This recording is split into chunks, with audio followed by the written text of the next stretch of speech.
Welcome back to another video with Master Teacher of Attraction. In this video, we're going to be talking about the 4 best ways to get that tight waist that attract women like crazy. Okay, and let's just get right into it.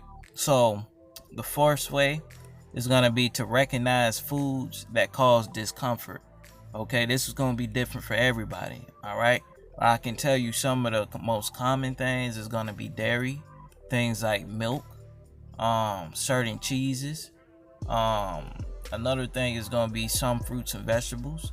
Like for me, I can't do most fruits. All right. Ever since I practiced a raw vegan, fruitarian type of diet with vegetables in there, my body has built up defenses against them type of foods. All right. So I guess since I went so much into it, going against my body, it just said never again. So the body can build up food intolerances as you get older, and you might have been able to eat something before, and then your body builds up a tolerance against that, and then now that you're older, you eat that same thing, you can't do it no more. All right. Another thing is gonna be certain grains. Okay, that messes up a lot of people's guts, and gluten is another one. So just pay attention. One of the first things you're gonna see is inflammation on your skin. Okay, so if you start noticing little things like that, you get a lot of bloating, gas. Start checking out the foods that you eating. All right, you want to get that together so you can get your waist tight, so you can start looking good to these women. All right. Second way is gonna be to get the fat up off you. All right. I think I should go ahead and make a separate video about this entirely, but pretty much with trying to get the fat up off of you, the people that are the fattest, just follow them and pay attention to what they do. They eating out all the time. Okay, and if you eating out all the time, most of these restaurants food macros has high carbs, heavy carbs such as grains, bread, gluten, and things of that nature. Okay, which can be very, very inflammatory to most people. And it's heavy carbs. All right, and most of these meals have high carbs, moderate to low protein. Okay, whenever your carbs is higher than your protein consistently, you're gonna start gaining fat. All right, that's just bottom line, period. The number one and only thing that used for carbs, which is non-essential for the body, is energy. All right, protein is multifaceted. It can be used in many different ways.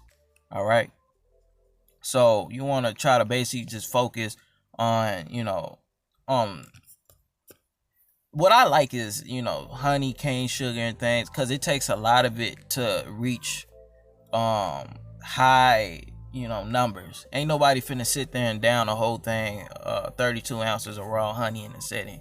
Okay, and it's only 17 grams of carbs in a teaspoon. All right, so I just take a couple teaspoons. I'm straight at that moment. If I need some more, 1 to 2 tablespoons. I hope I said tablespoons, but that's what I focus on.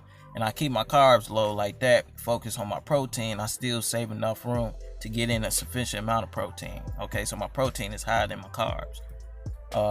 Okay, so third best way is gonna be weight training.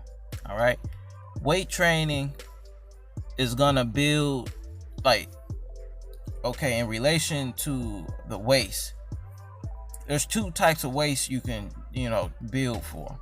You can have a small waist, all right, or you can have a toned and defined, blocky ab type of waist. All right, for the blocky ab type of waist, you don't want to widen your waist any more than it is. Okay, you don't want to do bends to the side, building up the obliques real heavy, and doing stuff like that. Okay, but I like the small waist because you can just focus on building the peripheral muscles like your arms, chest, legs, calf muscles, and things like that. Your traps, shoulders, arms, and build that V-taper your back, and then that gives the illusion that you have a smaller waist than what you really have. All right, and that's a real good look that, you know, is proven over time to attract women. All right, hopefully y'all seen that survey thing that I have on this channel. And then the fourth and final way is gonna be eat 1 to 2 satiating meals. All right, you want to focus on getting your larger meals in the earlier part of the day, okay? Because that's when your body is going to be most active as far as your digestive system. All right, you're going to utilize of the calories that you're intaking throughout the day, as opposed to eating all your food at night and then going to sleep, and then your body storing them calories as fat. All right, your body doesn't look at the day as, you know, 12 p.m. to 12 a.m. Okay, it looks at, you know, what is happening at the present time. All right, if you taking in 2,000 calories all at one time and you go to bed, it's only going to utilize what it needs, and all the other stuff is going to put away as fat. Okay, that's just bottom line, period. All right, and you want, the more you eat, the more it raises insulin. Insulin is good for building muscle, but most of the time it's going to build muscle and fat. Okay, so if you're trying to gain weight, if you're skinny, you know, you got to eat more times throughout the day. All right, small meals throughout the time of the day. That's what Wiz Khalifa did, and you see his transformation. So it works for skinny guys. If you trying to lean down, just decrease that down to 1 to 2 satiating meals. Try to, you know, make it, you know, what I would suggest is meat with fat in there. All right, so use these. Hope this helps. Watch the next video. See you there. Watch this next video to become better at attracting women.